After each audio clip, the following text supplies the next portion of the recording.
Bismillahirrahmanirrahim. Waa u jeediin maxay ahayd shanta warqadood waa u jeediin hadda ayaa la gelinayaa waa mashiin been abuur lacag soo saarayo maxay ahayd lacagta been abuurka maaragtay soo saaro maxay waa lacag fake doolar aan laakiin doolarka aan laga aqoonin marka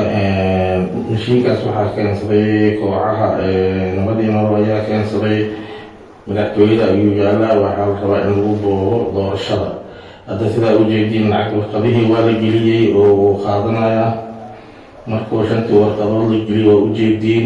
dhinaca kaleeto ayuu kasoo saarayaa qaar beena ayaa la marinayaa fiiriya u fiirsada halkan ayuu kasoo saari doonaa marka lacagtaas waxaa la rabaa in xildhibaanada codkooda lagu iibsado doorashadana maaragtay saas lagu boobo lacagtaas waxaan ugu digaynaa in ganacsatada kunool magaalada muqdisho ay iska ilaaliyaan in ayna ahayn lacag oo maaragtay saxay waa lacag feeg waxaana ku aqoonsi doontiin markaas si fiican isugu labalaabtiin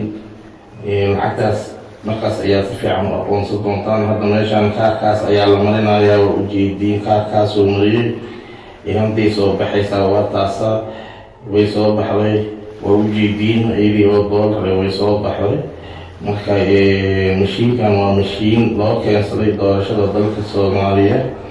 inaad maaragtay ka feejignaataan oo wax walba aada ogaataan oo la socotaan ayaa muhiimadda ay tahay marka lacagta uu soo saaro ma aha lacag sax waa lacag feeg laakiin lacagta doolarka ayuu ogyahay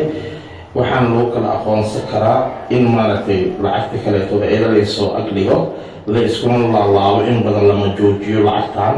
jajab ayaa galaya sidaas ayaa lagu aqoonsan doonaa ganacsatada Soomaaliyeed waxaan u sheegaynaa in ay maaragtay ka digtoonaadaan ay iska ilaaliyaan lacagaha been abuurka oo mashiinkan soo saaro loo keensaday saacadii ayuu wuxuu soo saari karaa 1 milyan. Bismillahirrahmanirrahim. waa u